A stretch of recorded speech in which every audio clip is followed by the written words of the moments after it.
আপনি ইন্ডিয়ান নাগরিক হিসেবে যখন ম্যাপের উপরে দাঁড়াই থাকবেন, আপনি চিন্তা করতে পারবেন যে বাংলাদেশ নামক রাষ্ট্রটা আমার জন্য কি পরিমাণ সিকিউরিটি। নির্বাচনে জিতবো কিনা এটা তো ছোট প্রশ্ন। হামলা করার মতো বলা আমরা না, যদি কেউ মারতে চাই ঘুরে বেড়াইতে চাই ঘোষণা দিয়ে যাবেন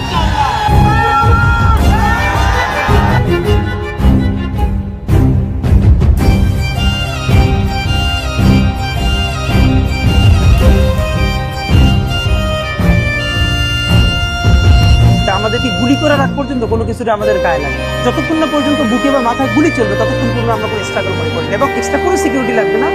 শুধু আমাদেরকে যদি কেউ গুলি করে মেরে ফেলে তাকে যেন ধরে বিচার করা হয়।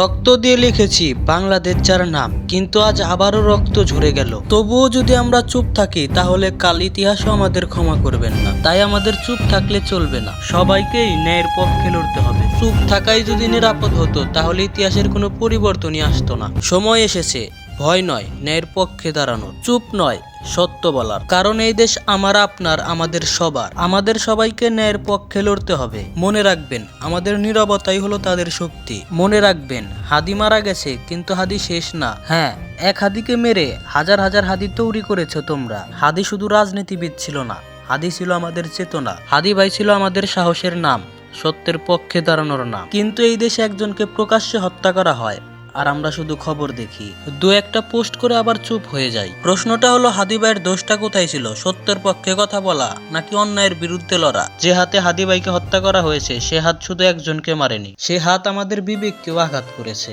আজ যদি আমাদের হাদি ভাইয়ের বিচার না করা হয় তাহলে কাল যে কোনো হাদি আমাদের মধ্যে থেকে হারিয়ে যাবে। আমরা প্রতিশোধ চাই না, আমরা খুন চাই না, আমরা চাই ন্যায্য বিচার। কারণ বিচারহীনতা আরো হত্যার জন্ম দেয়, নীরবতা অপরাধীদের সাহস বাড়ায়। হাদি ভাই আমাদের চেতনা ছিল, আর চেতনা কোনোদিন মারা যায় না। আজ আমরা যদি চুপ থাকি তাহলে ইতিহাসও আমাদের ক্ষমা করবেন না। হাদি ভাইয়ের খুনিদের আইনের আওতায় আনতেই হবে, ন্যায্য বিচার নিশ্চিত করতেই হবে। এই দাবি কোনো দলের না, এই দাবি একটা দেশের, একটা জাতির, একজন মানুষের। হাদি ভাই আপনি নেই, কিন্তু আপনার চেতনা আমাদের মাঝে চিরকাল বেঁচে থাকবে। ন্যায্য বিচার না পাওয়া পর্যন্ত এই প্রশ্ন থামবে না। এবার কথা বলবো বাংলাদেশের নীরব চুরি সম্পর্কে। এই দেশ আমার, এই দেশ আপনার, কিন্তু প্রশ্নটা হলো এই দেশের টাকাটা কার পকেটে যাচ্ছে? দেশের টাকা উড়ে যায় বিদেশে, ব্যাংকে বাড়িতে বিলাসে, আর এই দেশের মানুষ বাঁচে হাহাকারে। রিক্সা চালক, গার্মেন্টস কর্মী, কৃষক, এই মানুষগুলো না খেলে দেশ চলে না।